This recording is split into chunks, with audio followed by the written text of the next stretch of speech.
Ladies and gentlemen, welcome to the 3-0 Take, where we talk all things Major League Baseball. Here's Kyle Corwin and Nate Reyes. It all starts right now.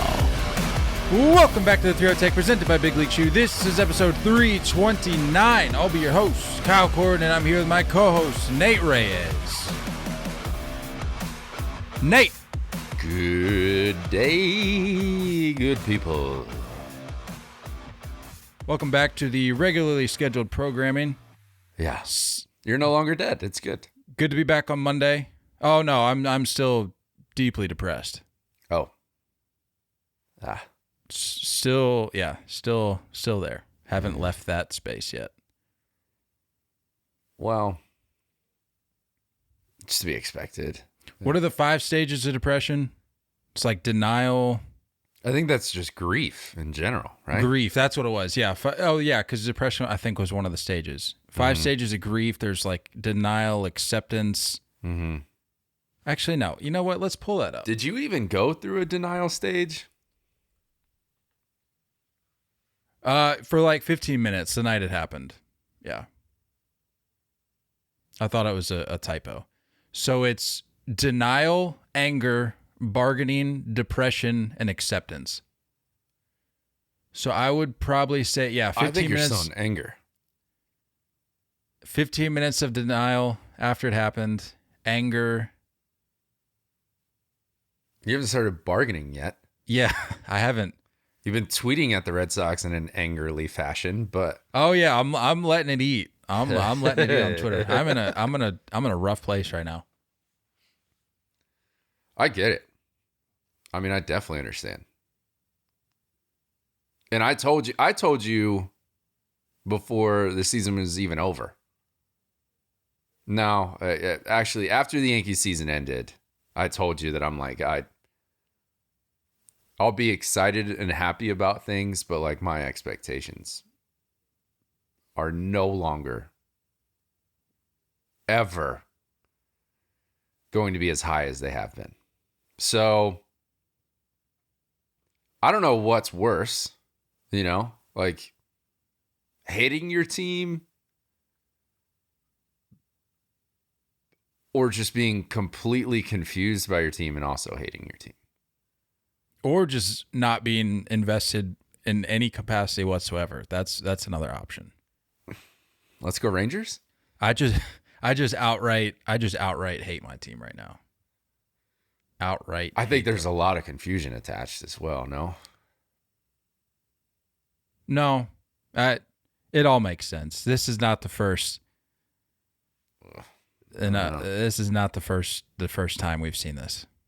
Confused the hell out of me. So I don't know what the Red Sox are doing. Well, I mean, I guess you could say I'm confused when, again, we talked about it last episode. We're talking about bringing on Carlos Correa, which let's start with that right off the top. Yes. Where do we see Carlos Correa going? Because the name's still floating around out there. It's been attached to the Red Sox. It's been attached to the Yankees within the last few days. Please no. I've seen that maybe the Mets even for some reason. I don't know why. Played third base, I guess. I mean, you could make the argument that Correa to the Mets makes as much sense as Bogarts to the Padres. No? Just in terms of like why? Well, like you don't need it. Their starting shortstop isn't someone that's currently serving a PED suspension, and they're not shopping Lindor. I don't know if the Padres are actively shopping Tatis, but it kind of sounds like it. Yeah, that's fair. Yeah, I guess we have talked about the fact that they just don't want him. I have a feeling now that like the Dodgers are like, and that was my initial prediction was Correa to the Dodgers, but it sounds like they're not about it. Fans aren't about it. Understandably so. It seems to me that the Dodgers' only option left is to go get Dansby. They kind of bank on the Freddie Freeman reunion. Yeah, but the Dodgers have been eerily quiet, like almost too quiet this offseason. And it makes you wonder, like you're reading these reports, you're reading these rumors about what these reporters are hearing, and it makes you wonder if they're up to something under the table that was not on the radar. Are there any shortstops like on the block? Once November hit. Can you think of any shortstops that are like up for grabs? I mean, if we're talking LA, we've already talked about this at length. You're not going after anybody other than a top tier caliber shortstop. Right. And I think the majority of them are locked up at this point, minus Correa, and not that Dansby's necessarily on that same level, but Dansby's out there as well. So I don't know. I think they get Dansby. And I think Correa ends up going to Chicago. I think the Cubs go get him. I could see the Cubs. The more you read about his wife and all that, just got married, it kind of just makes sense for Dansby. You're talking Dansby to the Cubs? Yeah. See, that's what I thought too, but like at the same time, you're like, there's no way the Dodgers are going to lose out on all of these shortstop options. They're going to commit to somebody. I have a feeling it's Dansby. Did you see that thing about the? I mean, did I read it correctly? The thing about Bauer, how they don't know like how much they're on the hook for potentially with that. No, and that's why they're kind of being hesitant to. So they're not sure like how much is owed to Bauer still. Yeah, because I think that his like hearings or whatever he's involved in right now are still going on, and I think that the Dodgers may not know how much they're on the hook for, or they do, and they're just not willing to make as big of a splash as maybe people are hoping for. I don't even know. I've kind of blacked out on, and it's been removed from my mind. Is Bauer coming back this year? Is he gone this whole year? Couldn't tell you. I don't know. Either. I don't know if the Dodgers even know what's going on there. I will give him credit though.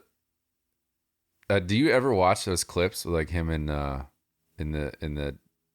King of JUCO? JUCO Bandit? No, yeah, the big dude, the big Asian guy. Eric Sim. Yeah, no, I don't really indulge in Bauer content. I didn't initially either. Now the more I've watched it, I'm like, it's low-key entertaining. Like I'm kind of a fan. I don't watch it. Like I'm not choosing to watch it, but if it shows like scrolls through my feed, like I'll watch. It's kind of cool. They bring in like D1 kids, like get to face Bauer, or like they'll bring in D1 kids to go face the JUCO kid. I don't know. Either way, Bauer it's entertaining. Sounds like he makes a lot of money on YouTube. We're not going down this rabbit hole, but if Bauer would have kept his nose clean and just stayed out of the spotlight for negative reasons, he would have eventually been likable, right? There's so much potential with what he's doing and what he's done from a growing the game perspective. Like you said, bringing in these college kids, he's doing all sorts of content in that area. There's just so much potential. All I'm saying is that he's less of a weirdo now. Like he seems a little bit more comfortable. Like when you watch his current videos, you're like, you don't sound like such a weirdo. You don't sound so socially awkward anymore. Like you're actually somewhat entertaining. All right, I might give it a try. I might take a peek at a video or two. I mean, got to give everybody a fair shake, you know? Yeah. Like, sure. I don't write it off yet. Whatever. I'll take your word for it. I'll give it a try. Back to Dodger stuff. Do they have? Is Chris Taylor just going to play shortstop all year? Do they have other options? No, I'm not. Mentally, I'm not entertaining the possibility of anybody but Correa or Dansby playing shortstop for them. I'm just not. That's the way I'm seeing it. I'm just not, because it's the Dodgers, and if you're the Dodgers, we talked about this before. You get into this like big brother, little brother thing with the Padres in your own division, and you're seeing what they're doing this offseason. You can't possibly sit back, which is what makes this whole radio silence coming from LA all the more weird, because it's like you're seeing what they're doing. You look across the country, you see what the Mets are doing, right, and you're just kind of hanging out, happy with with where you're at. It doesn't make like sense to me. 1-year deal with Kershaw. I think they're still talking about Justin Turner, right? Still trying to potentially bring him back. But like, I guess they'll bring him back. I don't really understand that either. I understand bringing back veteran guys that have like like that leadership and, legacy with your organization. But at the same time, you kind of look at them and you're just like, is Justin Turner really going to get us over the hump? I don't see him as that kind of guy anymore. No, but they'll bring him back. I'm almost sure of it. I feel like most fans would get over the Correa stuff, right? Like as much as I would hate the Yankees to go get Correa, I mean, there's already a bunch of Yankees fans that are pulling for it. I don't think I'd ever like him, but after like 3 or 4 years into the contract, you're eventually just going to be like, all right, well, he's helping us win. So like, as much as he sucks as a person, I guess I can appreciate the fact that he's getting us dubs. I certainly wouldn't want Correa, but you can check the receipts. I have been documented on this podcast as coming around on guys. Mm-hmm. Like I've given Manny Machado for a perfect example. Not on my team, but like, come on. Mm-hmm. David Price, you go a little further back. I've mentioned this before. He had the beef with David Ortiz. Obviously, that's my guy. I'm like, if you're an enemy of David Ortiz, you're an enemy of mine.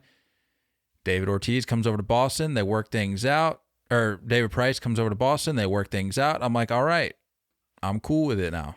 I'm cool with it. Oh, I've never stopped hating him. I'm like, at this point, I'm indifferent about him. But yeah, for the record, he's still in the league. I come around on guys. Yeah, I think this is his last year, right? Or no, did he David Price? I think he's a free agent. I don't know who is going to sign him. No, didn't he retire? Did he? It was either this year or next year. Whatever. Yeah, it says he won't pitch in 2023. Cool. Waste of a roster spot at this point.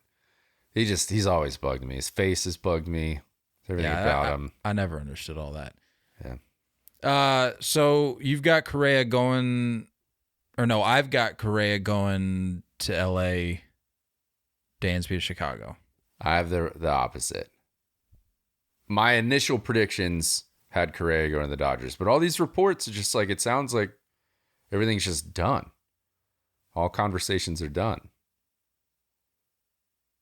The way I see it, though, is if you're the Dodgers, you have to make a bigger splash than Dansby. And so you can go get Rodon, but like you need like what if they trade for Bryan Reynolds? No, we're gonna get into that. I'm not. if I'm the other 29 teams, if I'm the other 29 teams in Major League Baseball, Bryan Reynolds to me at this point, no fault of his own, just simply doesn't exist. Like the Pirates are so lost right now. No, thank you. I'm not even after that latest report, I'm not even entertaining. If I'm one of the 29 other teams, not even entertaining the possibility of that happening. Well, I feel like we're forgetting some names. There's got to be some trades that happen eventually. I feel like everyone's in this mentality of like off-season free agent signings, but when are some trades going to happen? I mean, the way I see it is would you not want to just wait to see where these two names end up before you start looking at not to say you can't be exploring those options now, but wouldn't you want to see where these chips fall before trade, specifically for the in the shortstop market? Wouldn't you want to see where these two chips fall before you start doing that? I'm just saying trades in general. I wasn't specifically talking about like shortstops, but yeah, I mean, I definitely understand. I feel like Correa's like backed himself into a corner. You know what I mean? And I don't think Dansby is probably worth what he's asking, just at his age and everything. I know he had a good year, but like, again, I don't think we put him in the same category. You know what I'm saying? of all the free agent shortstops, I would have put Dansby at the bottom of that list. Yeah, right? for sure. So I don't know. The Cubs still confuse me as to why they're in on anybody, but whatever. I mean, it seems though the Cubs are trying to get better. Like, I know we touched on this briefly, but I hate to say I'm giving them credit, but like I'm certainly not gonna condemn them for what they're trying to do. Like it's not gonna win you a World Series by any stretch. Yeah. Probably won't even make the postseason. But like at least you're not sitting on your hands. Sure. Like a lot of these other clubs are doing. I bet Miguel Rojas is up for grabs for the right price. For Marlins. It's just the second. It's that next tier. It's not the same tier. But that could plug a hole. Sure.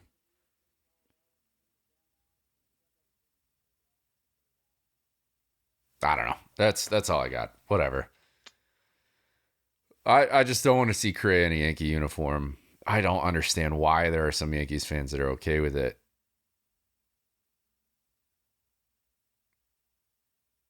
I need it. Know. I need it so bad. It doesn't make any sense. Like, what was the point of holding on to all these prospects if you're just going to go and sign? Plus, they already have three $300 million contracts. We're going to go over to 4. Start paying what the Mets are paying.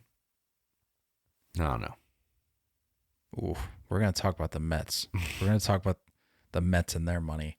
Before we do that, another big name still out there on the board, Carlos Rodon. And again, all 3 of these names will probably be signed by the end of the podcast. So just enjoy the conversation for the conversation's sake at this point. But Carlos Rodon.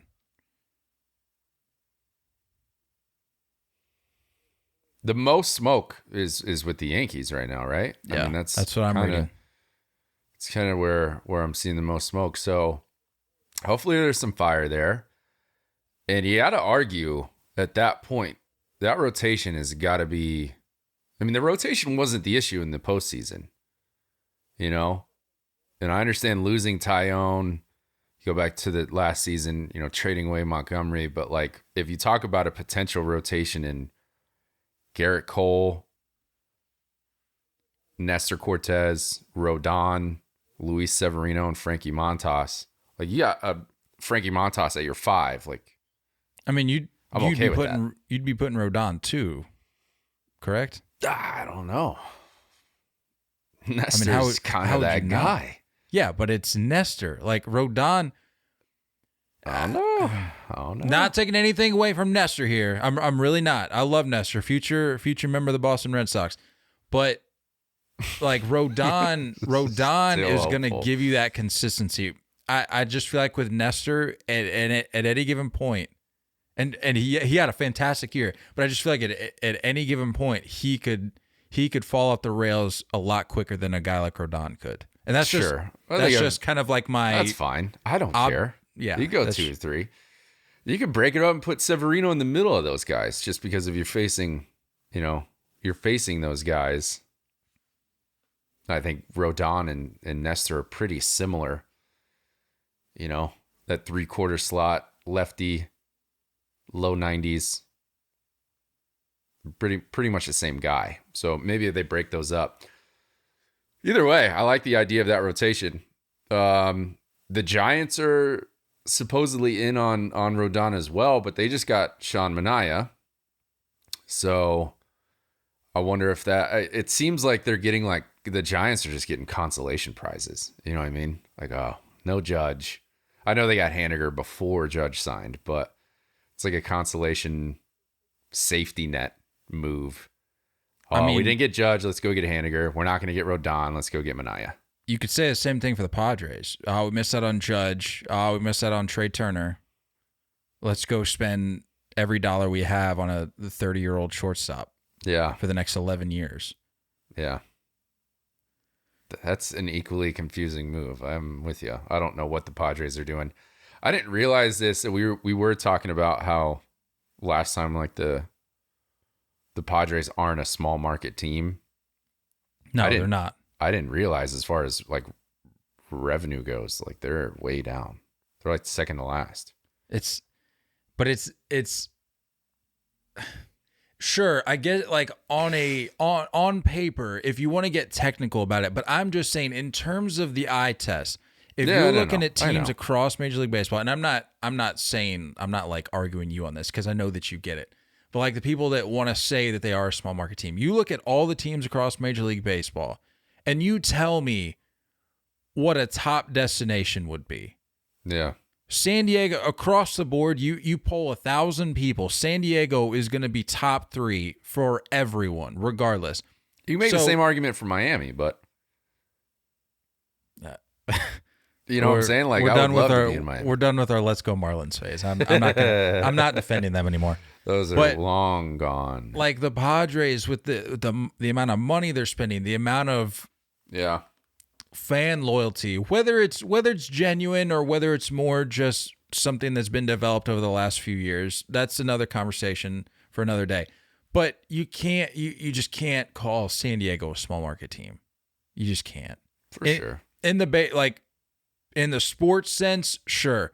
In the baseball sense, though, I just have a really hard time accepting that. Regardless of their revenue, I'm just looking at the destination appeal. I'm looking at the money that they're spending. I'm looking at the names they're bringing in, the contracts they're crafting. Like, yeah, I can't. They're just not a small market team to me. They're just not. I think they got to move Tatis. The more I think about it, they got to move Tatis. I think that's coming. Someone's gonna have to pick up that contract. Yeah, doesn't make sense to hold on to it. I think that's coming. All right. What were we talking about? I don't know. You got your before glove the Padres. You got the glove off the shelf, which makes me think you've got some like. I know. Take you're gonna share with me. No, I just haven't put it on in a while. Just wanted some good. Leather. Wanted some leather in your hand. Yeah, smells good. We were talking about some names still on the board. We're talking Rodon. Rodon. Consolation prizes. That's right. The Giants just trash. Who else could? I don't even know what kind of deal Rodon's going to get. Have you read anything about like what they're asking for? No, but I think his camp, and understandably so, I think they're looking for a longer deal now that he's shown his ability to stay healthy, relative, like for the most part, over the last couple of seasons. I think he's got 2 seasons under his belt now, right?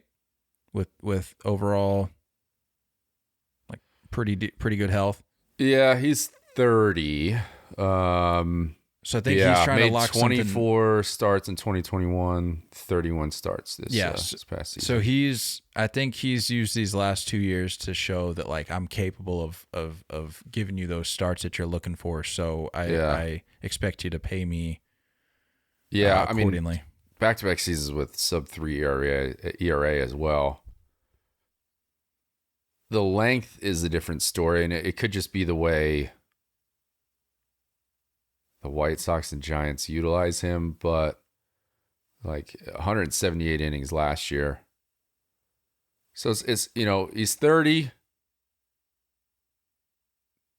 never gone over 200 innings. He's not a top of the line guy.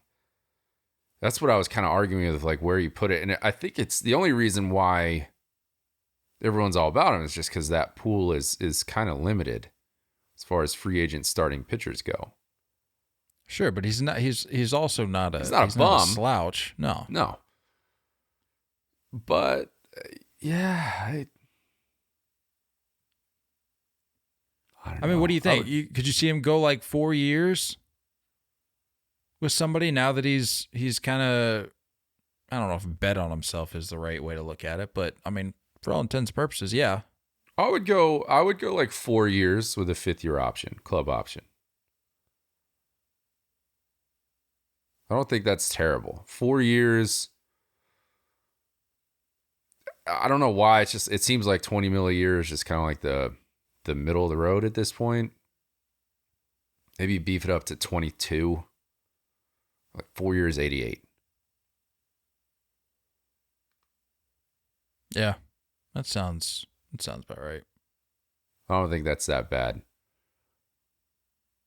But something tells me that just like with the Yankees, just because of all the smoke that has been there, something tells me that the Yankees are really trying to move either Hicks or Josh Donaldson before they commit to that. I think they're trying to find people interested in those names. And good luck. You're going to have to attach a prospect next to those guys. You're going to have to eat some of Donaldson's contracts, but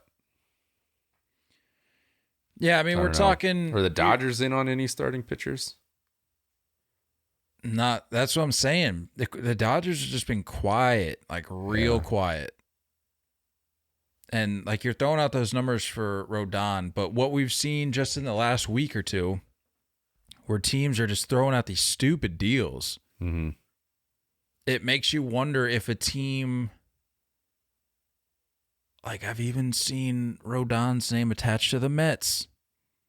And what better time to transition to the Mets, a team that likes to spend money. Dude, all the money. Every dollar. Look, I go broke. I didn't tell you before we hopped on that I've just gone. I'm like total Red Sox boycott right now. Just like, are you pro Mets now? No, I'm not. Well, you were anti-Mets for a long time. What's happening? Well, I mean, just because you're seeing what the Red Sox should be acting like. Is that what you're saying? And so let's have a little fun here. Yes.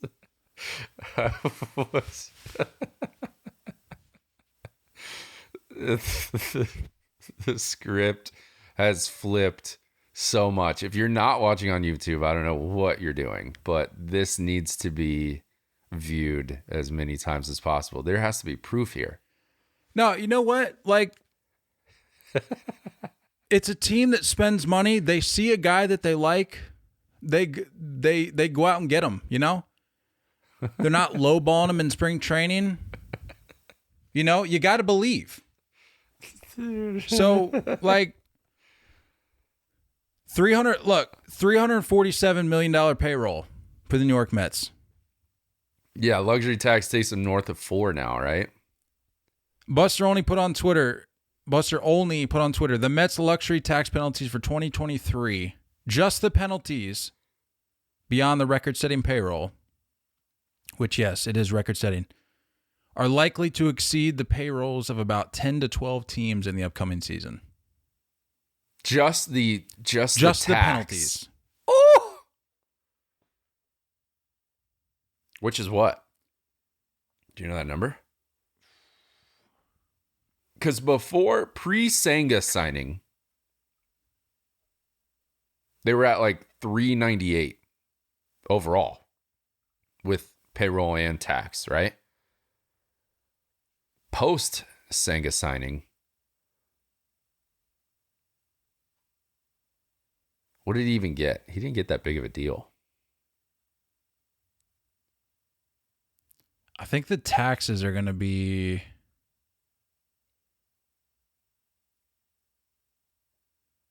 Because it's like a tier, right? Like eventually you get over, like if it's over 340, like it's a max luxury tax of what? Like 25% or something?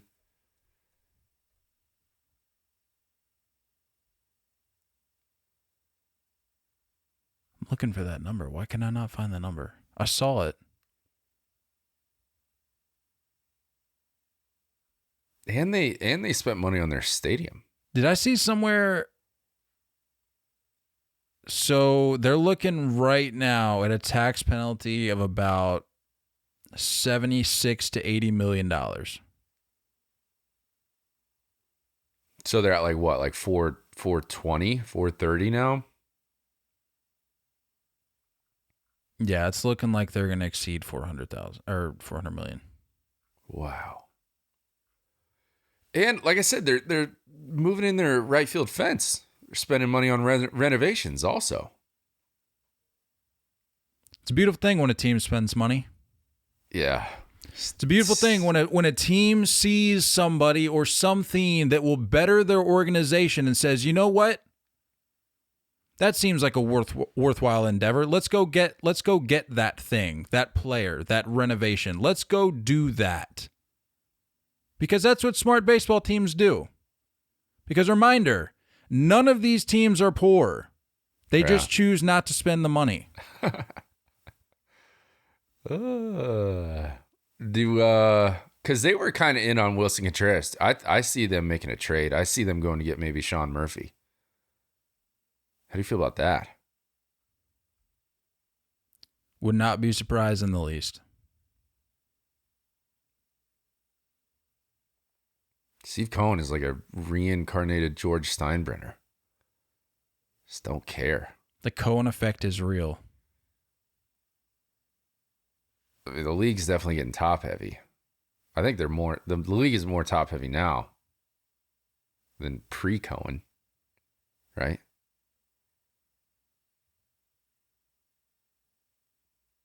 I mean, you could make the argument that the same teams are spending. They're just spending more. Inflation. And then the Mets added their names to the mix once Cohen got there. Yeah. I'm a big Mets guy. Always have been. I mean, as evidence right here, what you're seeing. Show me off that shirt a little bit. Let me see. There it is. Like I've always said, you got to believe. I've literally said it since day one. For those who didn't know, if you want to backtrack a little bit here, we made a little bit of a bet, didn't we? Was it even a bet? I don't It even wasn't know what a it bet. was. I just got a package delivered to my door, and I said, well, what on earth is this? And I opened it, and it was this T-shirt and hat. Yeah. Yeah. And it was because that I was Beanie. convinced. It's a beanie. I was For those who aren't convinced that watching. the Mets were not going to make the postseason. Yeah. And then Nate said, I said they were going to make a dent in the postseason, so I sent him this stuff to make sure that he would have to wear it. and then Shout neither out Murray as well. Murray split the cost. So, and then neither of those things happened. Well, I mean, you might as well. They basically didn't make the postseason because why even bother showing up if that's what you're going to do in the wild card round at home? yeah, that's a good point. Mind you. That's a good point. But It got ugly quick, so it was like kind I of said. pointless for me to include the need Hey, to throw this stuff on. Hey, that's my team you're talking about there. Oh, my pal. bad. My bad. Let's take it easy. Let's go Mets. Yeah. I don't even know how you're holding down that face, but good for you, guy. Good for you. Dude, I'm telling you, I've never felt this way before. I've never felt this way before. Like I legitimately got out of the shower last night and was like, all right, time to get ready for bed. I grabbed a pair of Red Sox shorts. You said nope. Just like without even thinking about it. Cause I'm like, okay, this is, these are just what I wear around the house. And then I was like, wait a minute.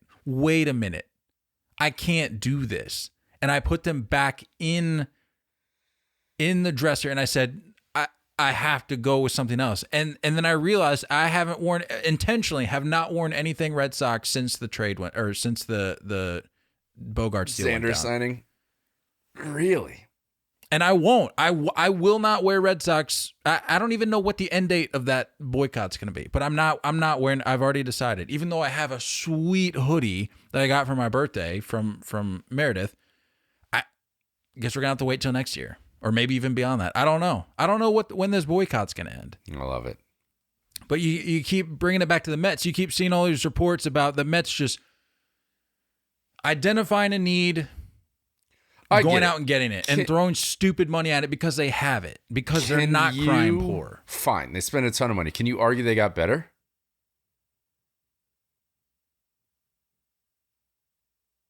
I mean, they didn't get Think worse. about it. They didn't get worse, but they're spending a lot more money. I don't know how much better they got. No, and but I like guess if you think about it, the as names long as Verlander stays healthy, sure, you get that regular season production. That's my ace. You can say that they got better by losing DeGrom. Senga, basically replacing Bassett. That is if they're all done with moves. Replacing Bassett, and then Nimmo coming back. Edwin Diaz coming back.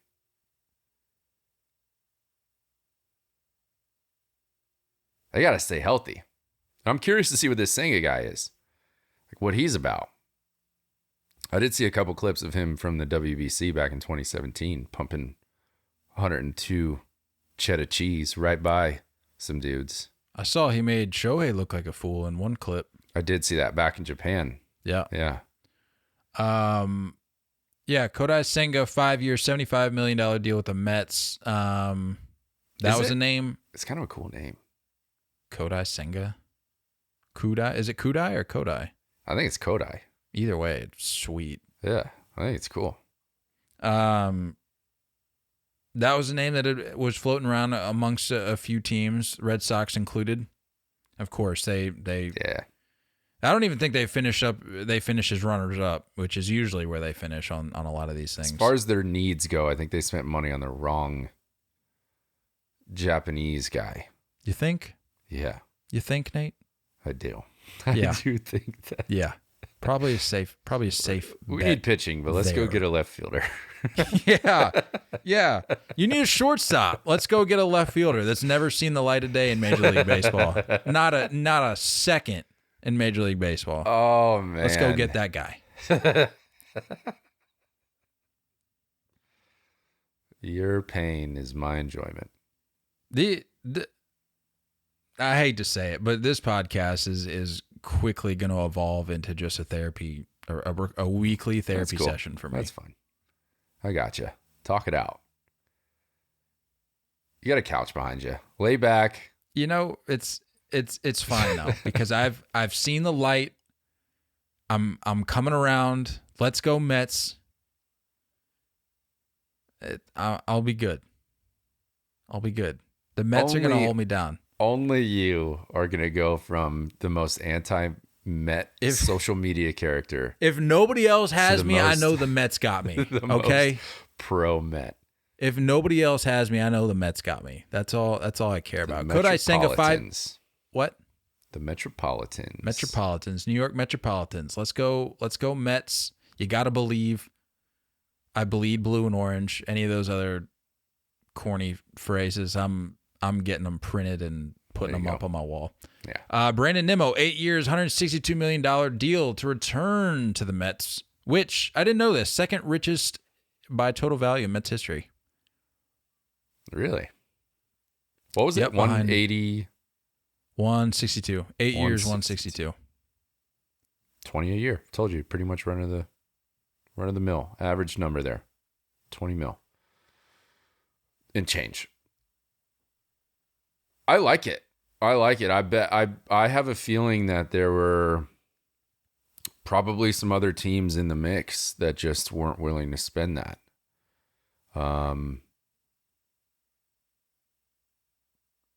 after the year he had last year, I'm kind of wondering why. He's an elite defender. That's obvious. On-base machine, as we know. Yeah.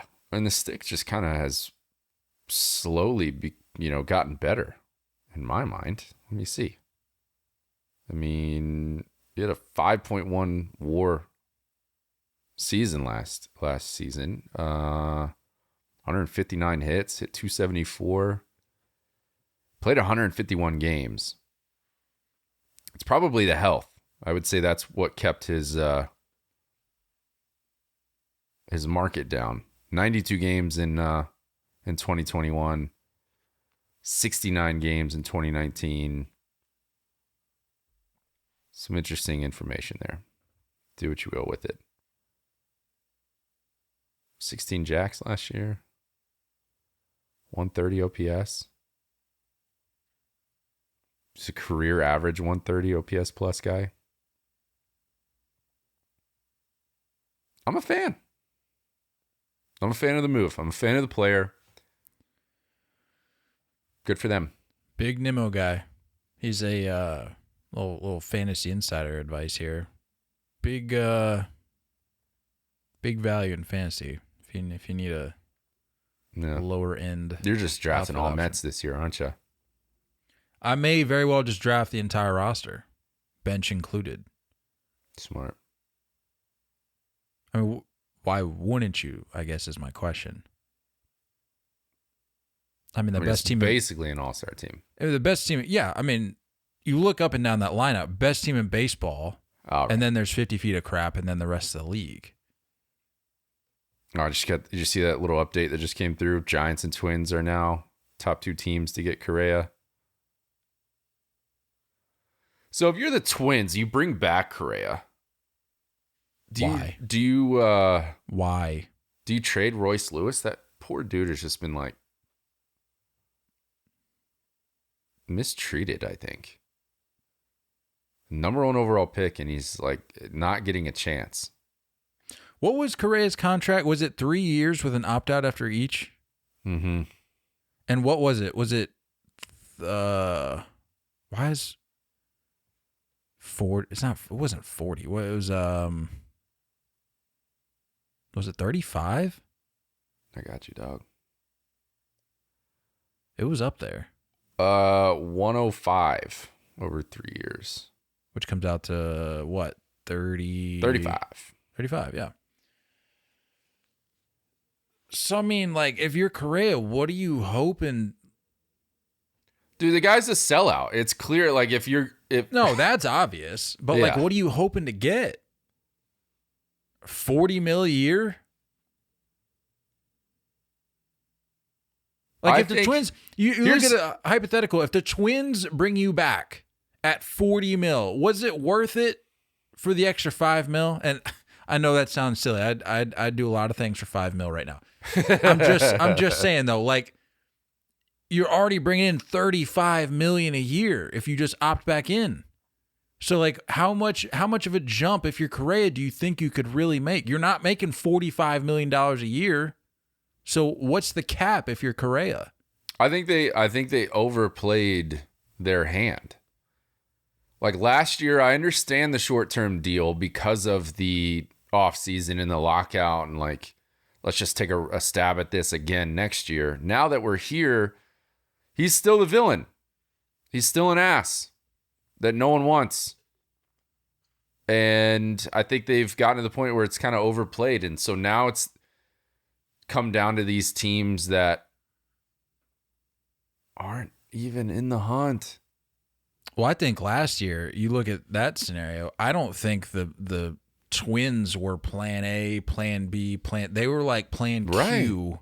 Right. And so if you're Correa, the clock is ticking yet again. And you're going to run this right up to spring training if you're not careful.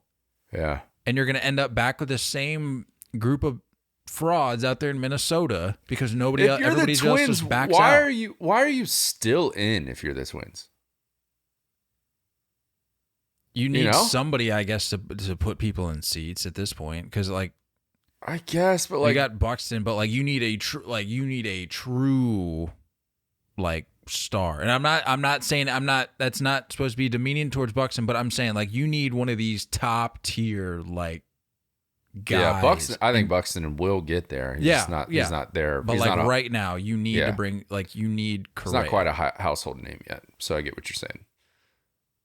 Maybe Royce Lewis is going to play third. They shipped Gio Urshela over to LA, so maybe Royce Lewis will play third. I don't know. It's just it seems like there's so many other holes that need to be filled, and Correa's not enough. Whatever, sell out. He's done it to himself. Like, yeah. If you're Correa, you need to move now because the teams that are interested in you are worth playing for. But if you keep playing around, like you were talking about, these trades are going to start happening. Holes are going to start to be filled. Yeah, holes are going to start getting filled, and you're going to be left with the Twins again. Yeah. Yep. And I don't care what you say, how much you say you love the city, how much you say you love the organization. You don't mean that because it's the Twins. Nobody wants to play for the Twins. I think the Angels should just go full Cohen mode. Bring him in. The Angels need a shortstop. I mean, it would make sense if the Angels went full cone mode. They are the Mets of the West, as many have said. Yeah, many have said. Heard that. Definitely heard that.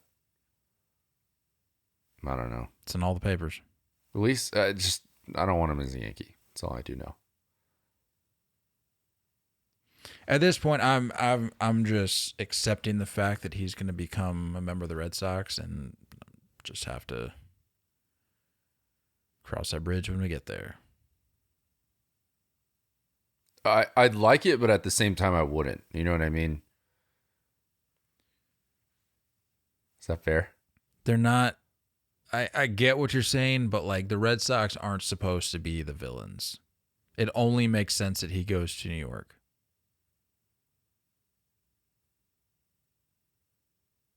Whatever. Stupid. Or he could come to a Class A organization in the New York Mets where all they do is win, and they'll do whatever it takes. I guess. Let's go Mets. I guess. Imagine spending over $400 million a year just to lose the division again. Those days are behind us, Nate. You think? Those days are behind us. If you say so. I mean, I've watched this team go through the ringer, but it's time. It's the Mets' time. I'm over it. What are you over? All of this. All of Mets talk. This is just a waste of time. And Correa. I don't like this episode so far. We got anything else to talk about that's fun? We can talk about how the Pirates want team to offload their entire roster for Bryan Reynolds. Yeah, what is that about? That's what I'm saying, dude. The Mets are so far gone. I mean, the Pirates are so far gone. Like, you're so out of touch. And like Ben Cherington, great dude, knows what he's doing. But with this, I think you may have missed the mark. Because this isn't it. We already talked about how. Are you pulling up his stats? Yeah, we've already talked about like how he's not there. Like he's while just you're not doing there that, yet. I'm gonna read the bit from Ken Rosenthal's latest article. He says, "Yes, the Pirates are." This is a quote. "Yes, the Pirates are willing to entertain moving center fielder Bryan Reynolds, if only because clubs are almost always willing to listen to trade offers. Teams interested in Reynolds, however, say the price tag is similar to what it was in the past, exceedingly high. One rival official, in what surely was an exaggeration, said the Pirates want a Soto-type package for Reynolds. Another said Reynolds is super expensive. A third described him as unlikely to move." So sure, like they're not saying they want a Soto return, but at this point, if you're the Pirates, either move him because he's asked to be moved and it's clear he doesn't want to be a part of this organization, be a part of this rebuild in which no money is being spent, or pay him. I don't know. Like, do something. But saying that, like, holding on to this chip and saying that you want this insane haul, it's not it, because he's not there yet. And we just went through the numbers, and I'm sure we'll go through them again here, but he's just not there yet. He's not. I mean, he's overall in his career, he's an average 127 OPS plus. Averages 24 home runs a year. And this is, these are numbers that are mixed in with the 2020 COVID year of only 55 games. But even if you bump him up, he had a career high 27 home runs last year. It's not like you can sit here and say he's a perennial 30 and 100 guy. He's not swiping bags. Career high 7 stolen bases last year. Career average of 281. I don't see why the Pirates think that this is worth some massive haul.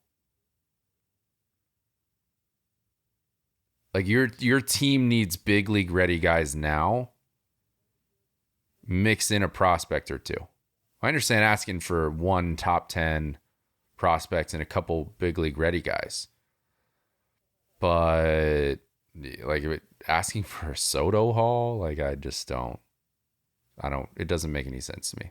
And your organization for the last however many years has not given baseball fans or other organizations in general any reason to believe that your evaluation of talent is anywhere near correct. So for you it's almost like they're trying to make up for all the bad transactions they've had in the past. It's like you can't look at those numbers and then project out some crazy outlook for this guy statistically and say this is where we're headed with this particular individual. If you want him, give us this. And if I'm another team, I'm going, I'll get my outfielder elsewhere because it's not worth it. I can find you can piece together your starting outfielder and a fourth outfielder to get those numbers. I genuinely feel that way. I don't even think there's that much piecing together that needs to be done. Like, yes, Bryan Reynolds is a good player and he would bring value to any team that was good enough to get him. But like, I'm not giving up the farm for this guy. No. Or anywhere close. I'm just not. Yeah, this isn't like when I hear Soto type haul, it's like it has to be some type of generational thing, some type of generational talent. He's 27. He'll be 28 during the year. Yes, that's still before, this is pretty much right in the smack dab middle of what free agency used to be, right? Like 30, 31 and that's what everyone started bidding on for players. But it'd be different if he was like 26, 25. It's not there for me. I don't see what the point is of giving all those guys up. Like I'd rather, if you're a contender, I'd rather just see what your prospects are going to be. Let them play. See what they turn out to be. You could have very well have somebody with similar production. Just sell a team. Like, give it to somebody that's gonna. There needs to be a requirement. There needs to be a floor, dude. Here's a hot take for you. No, not even the floor. We're not even talking about the spending. There needs to be a requirement across Major League Baseball that the owner or ownership group has to be a fan of the organization that they're buying.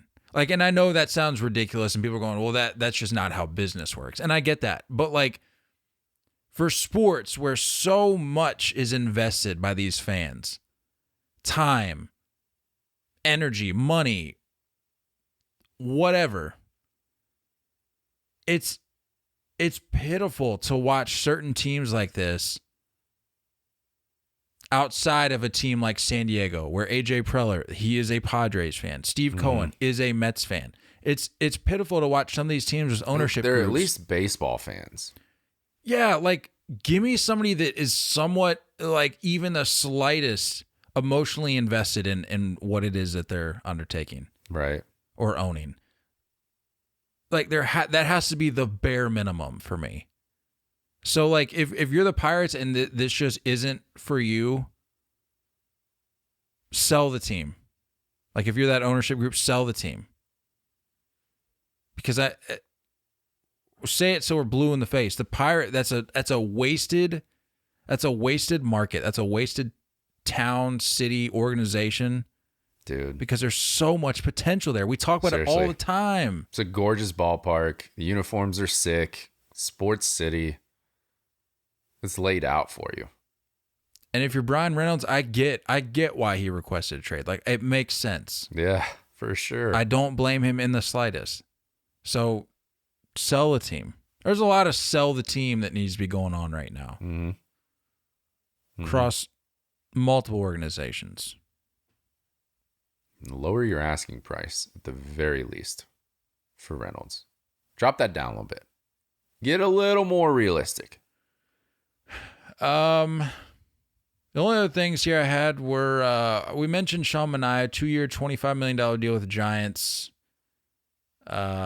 We failed to mention when we were talking Mets, they picked up David Robertson as well when it went within the division, snagged him from Philly.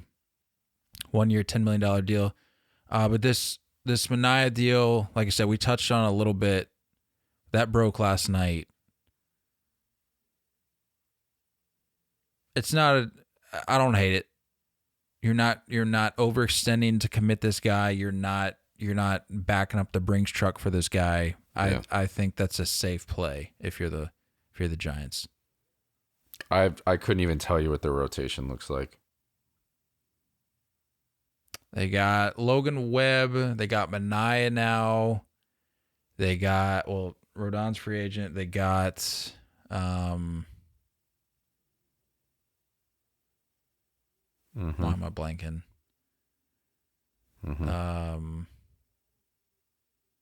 Help me out here. Jacob Junis.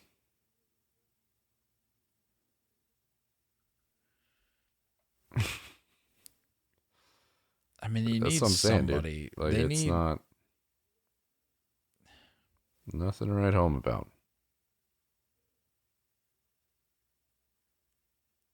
Alex Wood and Alex Cobb are still there. Alex Wood, that's who I was blanking on. Descalfani, I got from the Reds, right? Yeah, so he was with them last year, I think, right? Yeah, he was in San Francisco. Yeah. Yeah. So like I said, you're not overextending. I'm sure they wanted Senga, missed out there, obviously.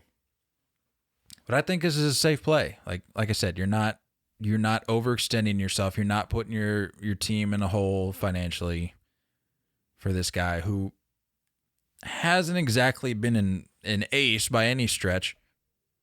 But he'll give you some good starts. He'll give you some good stretches. Bad year last year. Yeah, just wasn't great. But he can string together some good starts. He can do that. He has shown the ability to do that. I'm okay with it. Yeah, that's fine. I mean, but like you said, for the Giants, it comes down to consolation prizes, and I don't know if Sean Manaea is their consolation prize. Like maybe this is their arm that they're like, okay, this is who we're riding with next year. I don't know. He's probably a realistically anywhere else a 4 or 5 starter in the rotation. Yeah, probably gonna end up being the 2 or 3 in San Francisco. And when I said he hasn't exactly given you ace stuff, I more so meant like front line type stuff, front end type stuff. But he'll eat innings. It's really what it comes down to. Yeah, I don't know, man. I think the Giants are gonna fly off into the sunset after 2021. It's just whatever. I'm not bought in at all. Couldn't be less bought in. I mean, even if they went and got a guy like Correa, it just doesn't move it doesn't move the needle enough for me to think that they're anything but a third, possibly fourth place team in that division. Yeah. Yeah. 2 years ago was a fluke. It's just the reality of it. Is it time for the draft? I think so. It's not.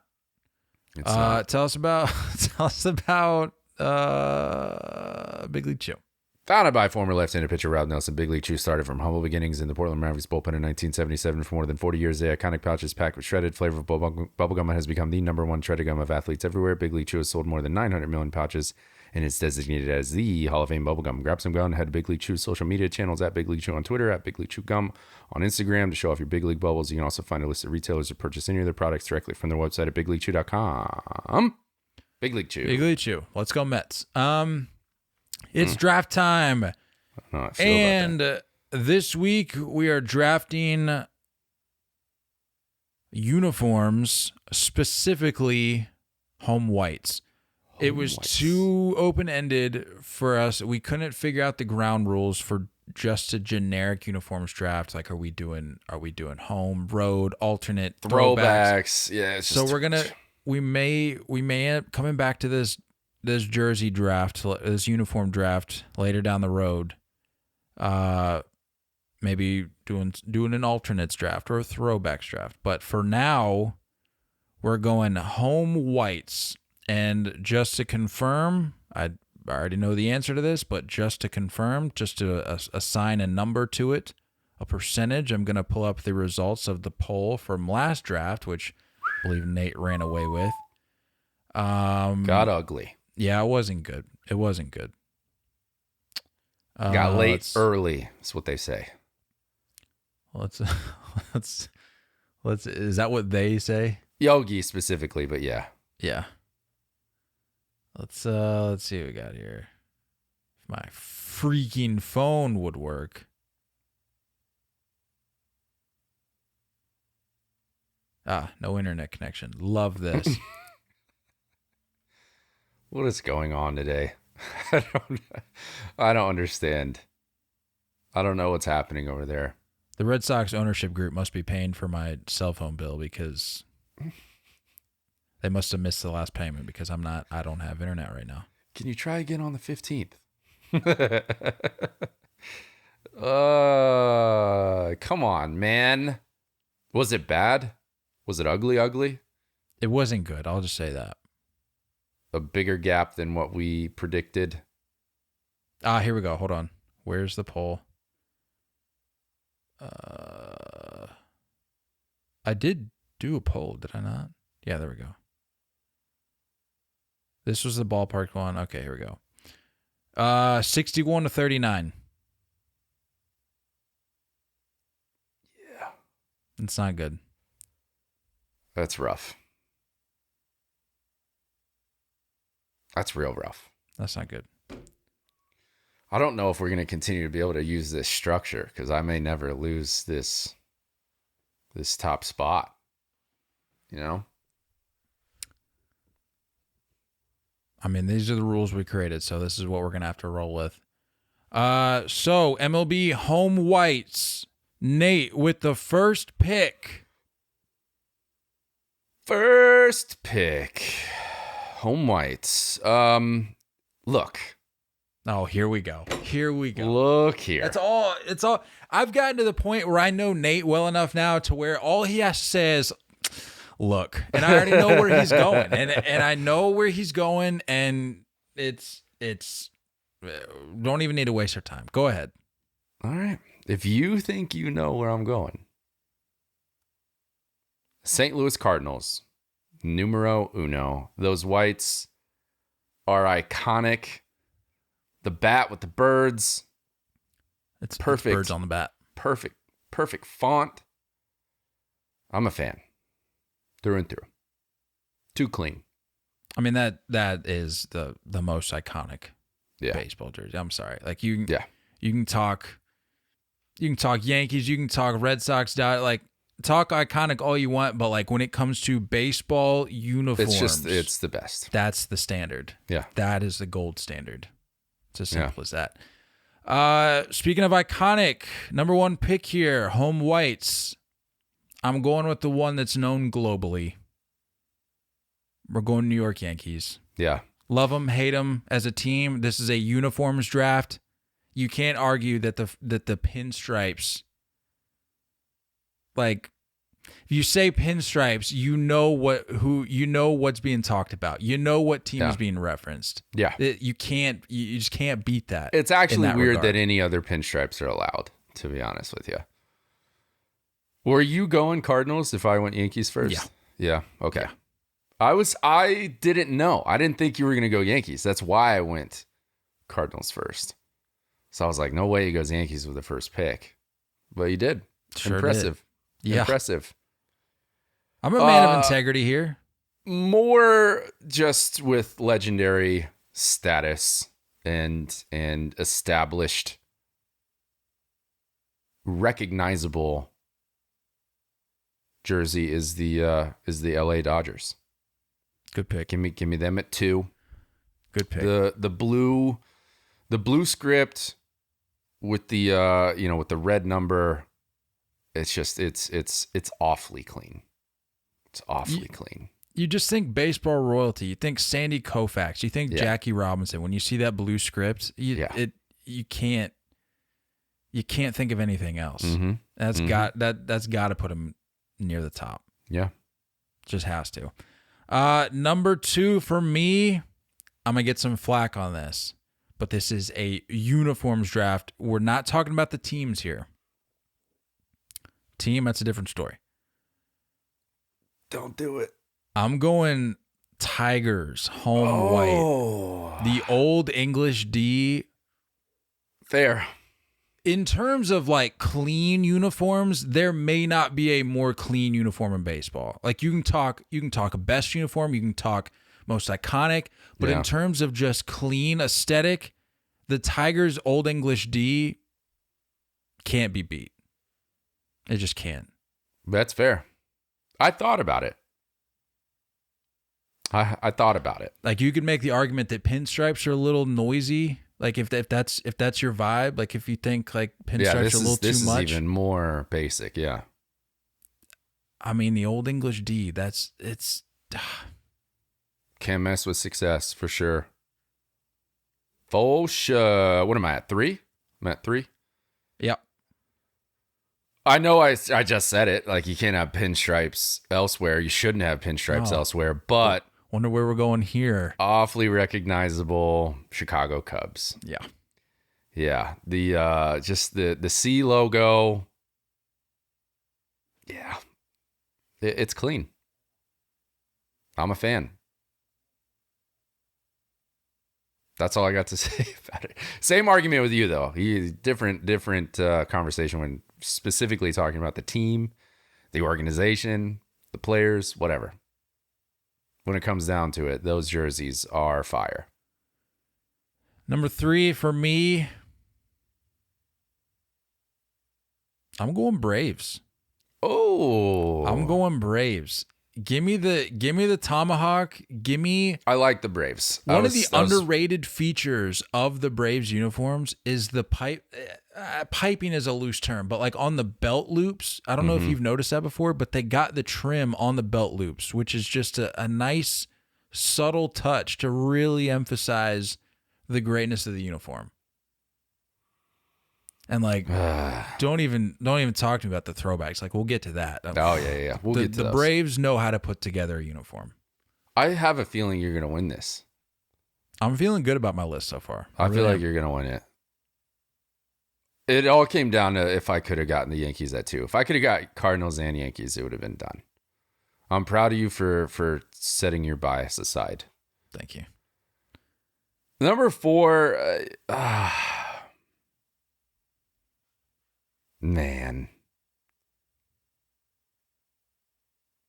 I think I'm gonna switch it up. I have my list here. I'm kind of reading through it and everything, but this is only a guideline. Sometimes you gotta call an audible for the sake of the draft. I think I'm gonna call an audible.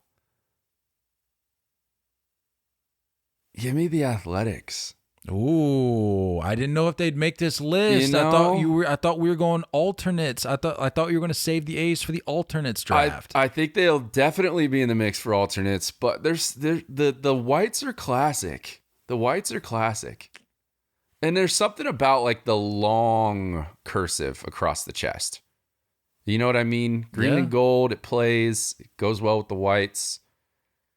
Color scheme is there. I think I'm going A's. We may need to have like a hats draft because I'm thinking about the A's hat. The A's hat, I've said for years, is top 3 in baseball. Just like the A or the elephant green one? with the no, I'm just talking about like the standard, like the green with the yellow brim. Like that's top 3 in baseball to me. It has to be. Yeah, we may have to go hats. That's a great idea. We may have to go hats. Number, where are we at? 4? Yeah, 4 for you. Number 4 for me. Man, that A's pick throws me off because I'm trying to base this off of where you're going, so I got some room to play here. I feel like I'm overlooking someone or forgetting someone. I think you're going to come in with them and really surprise me. Or not. I don't know. Not with that face.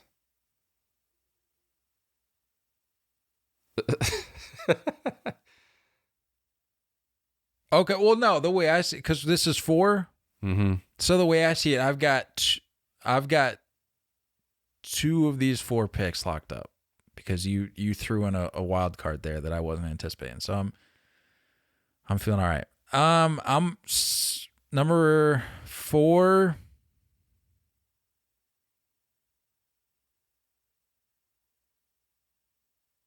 This is gonna make or break the draft for me. That's why there's a lot of pressure here. Like, I could walk away with this.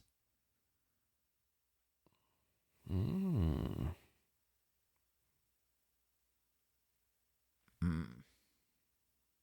feel like you really pigeonholed yourself there with that A's pick.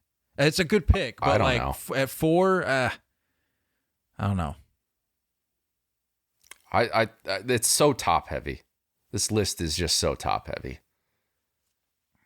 There's a lot of mids. This is tough. I'm really trying to look at this objectively here.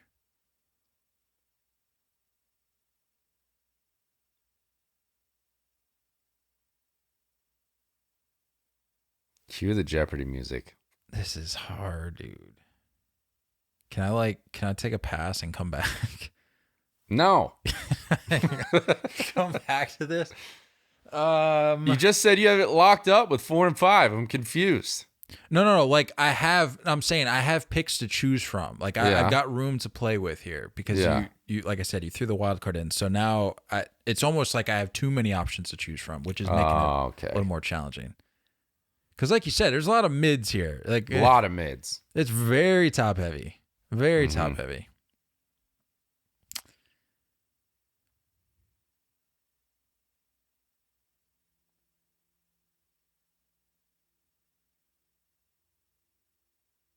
This might be the hardest pick of any draft we've done so far. God. This is hard to commit to. These people are just fast forwarding right now. I'm going to go with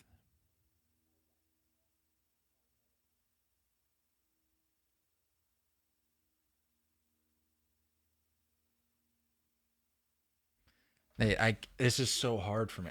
What do I do? What do I do? I want you to say someone. That's what I want you to say. I want you to This give is my me a team. I don't even care about winning this draft. I just need to get first pick back because it's clear that is a heavy advantage. We may have a topic next week that I need the first pick for. Like I need it. I really do. And it's a topic you Speaking of which, feel free to DM us with any topics that you'd like to hear. Yeah. Yeah. Do you want to throw, when we're done with this draft, do you want to throw out the topic that we're doing for next week? Because you threw out you threw it out last week and I was like, "Oh, that's a really good idea." And you're like, "Yeah, I think this would be some good content." I didn't write it on my list. I have my notes here. I didn't write it down. No, do you? Yeah. All right, just finish your list so we can get on with this. Was it not clear that I was trying to buy some time there? Yes, it's a lot of stalling going on.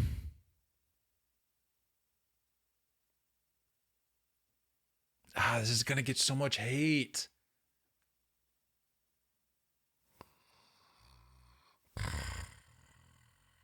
Now, I'm going to go.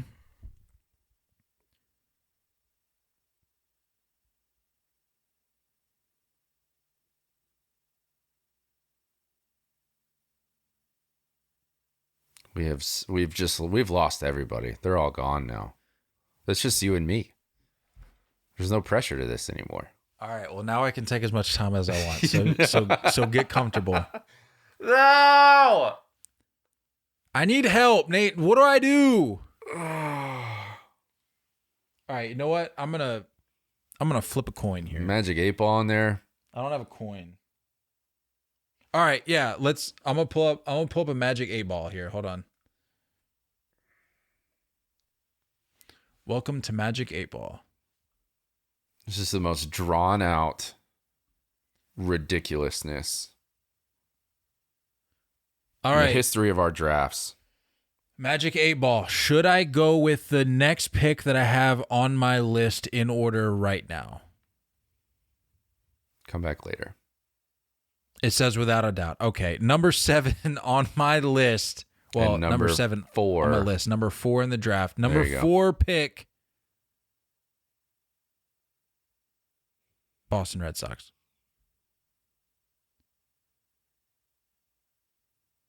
Just the whites, huh? I'm a big fonts guy. Mm-hmm. And if you can create It's a something, very recognizable font. I'll give you that. if you can establish a brand, an identity that stands out, Yeah. amongst the rest, like there's just a lot of script in baseball, which I'm not hating on, but like you can kind of get lost in the weeds there a little bit with just the crazy amount of script now, especially with teams bringing more throwbacks and all that back, and just taking the minimalist route. But if you can establish a clean brand, a clean font, an identity. You're a winner in my books, and so I got the Red Sox at 4. I think personally I already lost this, so I was gonna go with a team, but now I'm gonna go with my honorable mention, just to see if I can get a little razzle dazzle there. A little razzle dazzle. Let's hear it. What do you got? I've got the new Twins home whites at number 5. All right. You know, just there's something about like the multicolor situation there. They've got the all white, but now it's the red script, like the red cursive. It's just doing something for me. Like the switch up there, the no outline around it anymore. It's just solid. Yeah, that's the best feature. The no outline, getting rid of that. Just clean. If you haven't seen, we put a post out, didn't we? Yeah. Yeah, we have a post out with the Twins' new unis. I'm a fan. I'm a big fan. The whites and like the blue number below, the piping on the sleeve, like that bottom piping around the sleeve. It's all there for me. It's all there. That's definitely an attempt at some razzle. A little razzle dazzle, a little okey doke. They were in there, but I think I lost this. So they were in the mix for me. I'm going number 5. You know what? I'm going to take a stand here. I'm going San Diego Padres. Really? And it's not home whites, but it's their home. It's their standard. Like that's what. Well, yeah, no, they do have home whites because I was thinking of their brown unis. But like, I'm taking the stand for the Padres. Padres at number 5. Because brown and yellow belongs in baseball. Like, enough with the hate, all right? You love the Padres uniforms, and if you say you don't, you're lying to yourself. Don't try to tell me that brown and yellow, the way they do it, isn't a sick combo, okay? The brown and yellow belongs in baseball. I'm glad they got rid of this lackluster, just navy blue, blah. Give me the brown and yellow. Like, you didn't like the navy blue and orange? Be bold. They should bring that back too. Give me the Tony Gwynn set that they had back in the day. You might have just given me the dub there. I don't know. I didn't give you the dub on my 5th pick. You might have. These drafts are won and lost like through the 4th round. Like 5th is just kind of a throwdown. You said it yourself. It is. I'll go a little razzle dazzle here. But I think my razzle dazzle brought it back with the little. Yeah. Yeah, we're going like what your razzle dazzle pick took it from like 60-40 to like 57. I think this is going to be 43. a snug one. I think this is a snug one. Like a 55-45 kind of situation. I pretty much just said that, but yeah. Yeah, I wasn't listening to you. Thank you. After that 4th round debacle, I wouldn't be upset if you decided not to listen to me. I think I have a feeling. Who's going to be hating on us the most in the comments? I feel like Phillies fans are going to be pretty active. They were hating on our ballparks that we didn't We didn't include the Citizens Bank. Yeah, dude. Get out of here. The bank was getting a lot of love in the comments. No, and yeah, that's another draft we should do. We need to write these down. Fan bases. That would be a great draft to do. That would ruffle some feathers. Best or worst fan bases? We can do both. Oh boy. Okay. We can do both. Why not both? I feel like there's gonna be some synonymous teams that fit into both categories, depending on your vision for this. Yes, very true. Honorable mention for me, I want to give some love to Blue Jays fans. Like I don't think their unions get enough love. Like I was talking about Font having they're on my list, a distinguishable brand. Mm-hmm. The Blue Jays do that. The line like in the middle. Yeah, like the white cutout there. Yeah. And then the best decision they could have made as an organization was to bring just their old branding back with the royal blue and the old bird. Yeah. Like the whole gray black era. What was that? Yeah, like the Roy Halladay. Yes. Era, what was that? No. The Blue Jays deserve some love. I'm gonna put some respect on their unis. They're home white specifically because this is a home whites draft. And then another one for me. This is very bottom of my list, but the Royals. Like Royals that's a clean. They're up there with me with the Tigers in terms of just that's a clean uniform. I actually had the Orioles up there. I think it's nice, dude. Again, I'm kind of that sucker for like the long, sideways. Their cursive. home whites are like, they're just bottom of the barrel in terms of what they bring to the table. I know. Overall, though, they are just one of the best combinations out there. Oh yeah, like yeah, they're like honestly the gray that with the Baltimore across is awfully clean. Also good. Yeah, but like you got to put together a good gray jersey. The blacks are. All right. Well, now you're dipping into some of the best. Now you're dipping into a future draft. Okay, so Speaking of future draft, what is next week's? I forgot. I spaced out. Do you want to do? Do you really not remember? I really don't. You're like, what if we did like man crushes across baseball? Ah, yes. Yes. We could do that. I'll leave it up to you. We could do that. We could do another uniform, or we could save the uniformed ones. We could do hats. We could do fan bases, one of best, worst, whatever. We got some options to play with here. I think man crushes might have to be. All right. Might have to be the way. Current or just all time? I think we got to go all time, right? Kinda. Do we want to go all time? It's kind of. Yeah, well, I mean, you're not gonna have a man crush on like Babe Ruth. That's what I'm saying. Like you open it up all time. Where are we drawing the line here? Our lifetime? Had to have played in our lifetime? That's hard to like market. If I'm putting a video together like that, that'd be a long title. We can go current day. Like there's plenty of options. Like you're gonna have a longer list than 10, I'm sure. Or some good looking dudes across baseball. Like I think we'll be fine just current day. All right. Is it based on looks only? Is there any skill set involved? That's up to you. Like with their skills. If you want to take into account the full package here, like that's your deal. Like if he's good and he's got the best hair in baseball, like hair's definitely got to be a factor. Without a doubt. For two guys that are losing it, I think, or have lost it, if you're me, I think hair is definitely a factor. The ability to grow a good beard, got to be in the mix.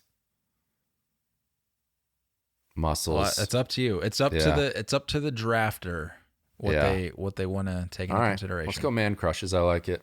Man crushes next week. There you have it. That's all I got.